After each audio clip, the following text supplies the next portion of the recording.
Retornamos esse segundo momento dessa oficina, que tem como tema resistência quilombola na Amazônia, e a gente quer retomar sobre a perspectiva de 3 temas: educação, saúde, agricultura, cultura e organização social.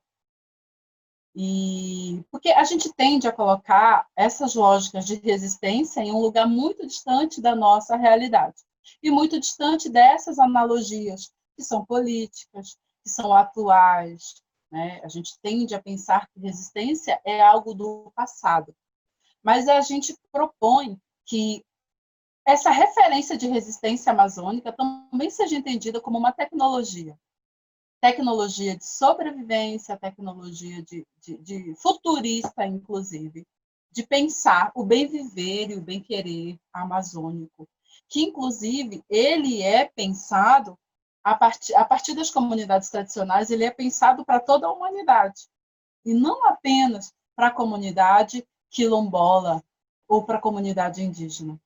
Porque quando a gente protege a floresta, a gente está protegendo a humanidade. A gente está protegendo um patrimônio que não é de um território específico. Então, respeitar e reconhecer essas referências como tecnologias é um dos primeiros passos para que a gente possa aprender e se ver parte desse processo. A partir dessa linha de pensamento, eu aprofundaria na questão da educação, né? Como que a educação, as políticas públicas voltadas à educação se fizeram presente nas comunidades, né, como um todo. Né? A gente sente ainda uma falta de acesso, inclusive, até das crianças para chegarem às escolas. Né? Mesmo a gente com a Lei 10.639, que não é aplicada em algumas escolas das comunidades do Brasil, né? A gente ainda sente dificuldade de ver essa forma de resistência na questão do saber. Por um outro lado, a gente consegue enxergar um saber diferente, né? Um saber que é da ancestralidade, um saber Sim. que é do matriarcado, que eu acho que é isso que é importante ser abordado. Dos espaços informais de educação, né? Porque o quilombo em si, quando ele reúne as crianças, os eventos nos quilombos que pensam o momento das crianças, isso é o momento de educação não formal. É comum, por exemplo, na Amazônia, você ter crianças que dormem no barco até que elas cheguem à escola. É comum você ter um transporte coletivo que passa para buscar todas as crianças, e esse momento que ela está no transporte, ele já é também um mecanismo de educação, porque é longe as casas uma das outras até chegar nas escolas. Quando a gente pensa educação ligado à organização social, essas tecnologias de resistência elas ganham uma força muito maior. Quando a escola também é palco de organização da associação de moradores, da associação de mulheres, porque todos os quilombos têm associações. Tem o terceiro setor de forma organizada, e isso passa por associação de mulheres, associação de agricultores, associação de pescadores, né, associação de artesanato, e todas essas organizações nos levam para um eixo político, porque quando o quilombo está organizado socialmente, ele também está organizado para contrapor, para propor políticas públicas.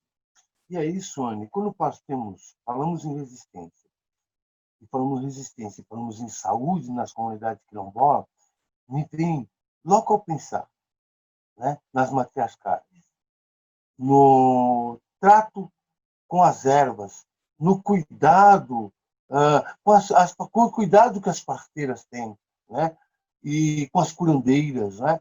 Então, eu vejo a resistência, eu enxergo a resistência nas comunidades na área da saúde por essa perspectiva, né? Nesse novo saber esse saber ancestral. Como que as mulheres parteiras, com as mulheres benzedeiras, né? E assim que eu vejo, sinto de como a resistência na área da saúde ocorre com as comunidades quilombolas, na área da saúde. Com certeza. Existe um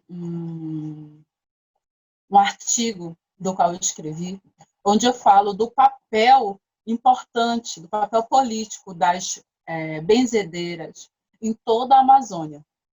Porque quanto mais longínqua é a comunidade, menor o acesso dessa comunidade aos equipamentos de saúde tradicionais, por exemplo, postos de saúde, academias públicas. Então, o que acontece? Essa parteira, essa benzedeira, ela tem um papel social de ir lá, de mapear, de identificar que doença é essa que está pegando lá na casa do seu fulano de tal, do seu ciclano de tal. Então, ela faz partos, ela organiza todo o processo, às vezes, de neonatal, depois que o bebê nasce. Então, é um saber que parece que a gente está falando de um passado distante, mas é presente. E como esse saber vira tecnologia? O Amapá, durante um tempo, e não só o Amapá, vários outros estados, é porque o Amapá é um lugar onde eu tenho, onde é desenvolvida a pesquisa do Ibamar mais profundamente e onde eu tenho experiência de berço, né? Onde eu tenho uma herança grande de saber. E aí as parteiras, junto com o SUS, criaram todo um plano para que elas pudessem ser qualificadas, preparadas a partir do ponto de vista da saúde. Uma política de governo. Do SUS. Isso é uma política de governo do Amapá. Então, eu era acompanhada durante toda a minha gestação pela minha parteira e na hora de parir, a minha parteira ia comigo para o hospital. Então, ela tinha acesso aos remédios, ela tinha um prontuário que ela construía a partir dos atendimentos que ela tinha comigo, de como, sabe? Então, esse é um exemplo, né, que a gente traz para você. E aí é um saber, é uma tecnologia que foi incorporada dentro do SUS e hoje o Brasil inteiro tem a política de doulas, baseado nesse projeto das parteiras do Amapá. Falando em agricultura, para falar em agricultura e resistência, o cultivo da terra, uma experiência muito, muito grande eu tive dentro desse processo. Quando comecei a perceber que as comunidades tinham uma forma de agricultura específica, seja na piscicultura, sejam na apicultura, outro no bovinos, na fruticultura. Então, cada um desses quilombos, eles tinham uma especificidade na sua forma agrícola. Mas todos eles, de uma forma, às vezes, como eu vou te dizer, sutil, ou garantindo que a história se permaneça, o cuidado com a terra ainda traz toda uma ancestralidade que é muito presente. Sim. E olha o tamanho da briga, do conflito. A agricultura na Amazônia, ela não tem vocação para monocultura. Não tem vocação. A Amazônia, o bioma não permite que a monocultura se amplie, cresça lá. Porém, agora, existe com toda a força a plantação de soja, a plantação de arroz, o extermínio das áreas plantadas, que são fruticulturas naturais, para pensar esses projetos, grandes projetos de monocultura que causam um impacto terrível nas nossas comunidades. Vamos falar da cultura, e falando da cultura, nós fechamos já de uma forma, né, a organização social.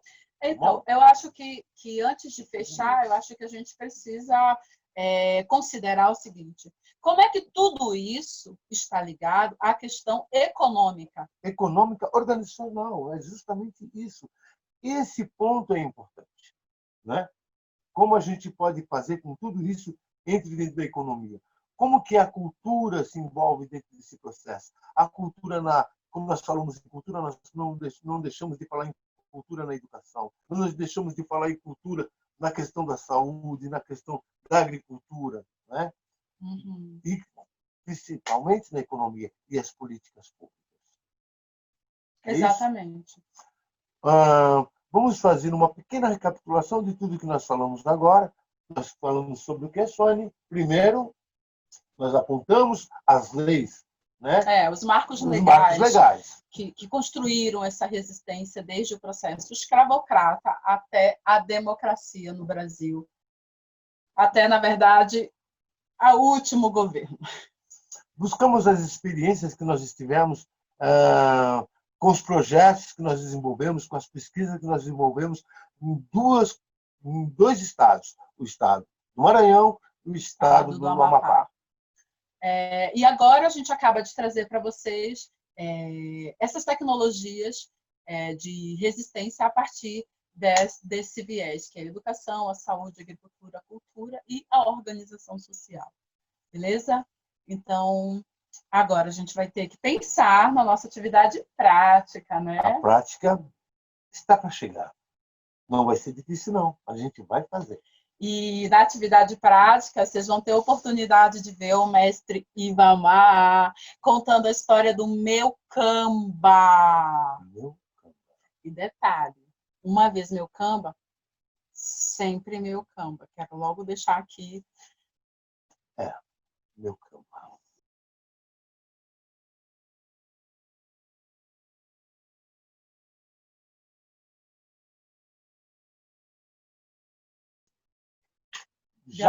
Gravando. Então, vamos deixar aqui para vocês uma atividade prática. Espero que vocês façam, porque ela ajuda a reforçar, com certeza, essas referências que a gente trouxe para vocês. E, no momento certo também, a gente pode ter acesso a esse material. E, para a gente, vai ser muito gratificante poder receber esse material de vocês, tá bom? Bom, tem um artigo que eu publiquei na Contemporâneos, que fala assim, deixa eu lembrar aqui direitinho o título. A farmácia da floresta e o saber das benzedeiras do Amapá. O que vai acontecer? Vou pedir para que você leia esse artigo e faça uma resenha sobre ele, colocando a sua opinião sobre os pontos que você entende que sejam tecnologias de resistência.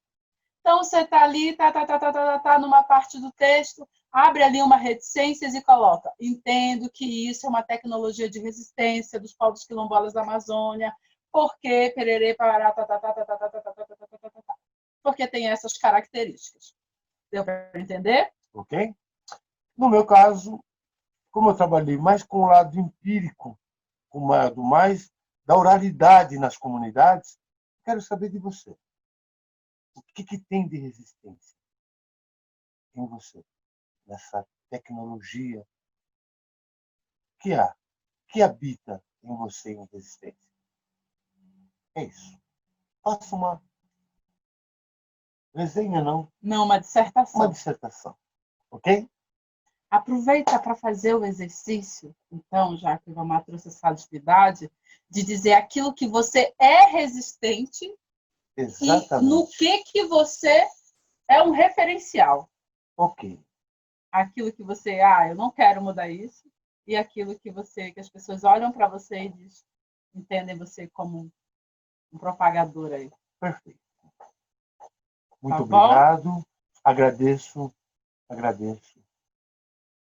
a presença de vocês e esse momento de poder compartilhar com vocês um pouco do que a gente vivenciou e aprendeu. Sintam-se convidados a conhecer a Amazônia, sintam-se convidados a se apropriar desse território, do saber desse território que é nosso, mas sempre sobre a lógica de respeitar os povos originários desse território, tá bom? No mais, deixe a Amazônia que existe em nós habitar em você. Okay? Tá bom? Até a próxima.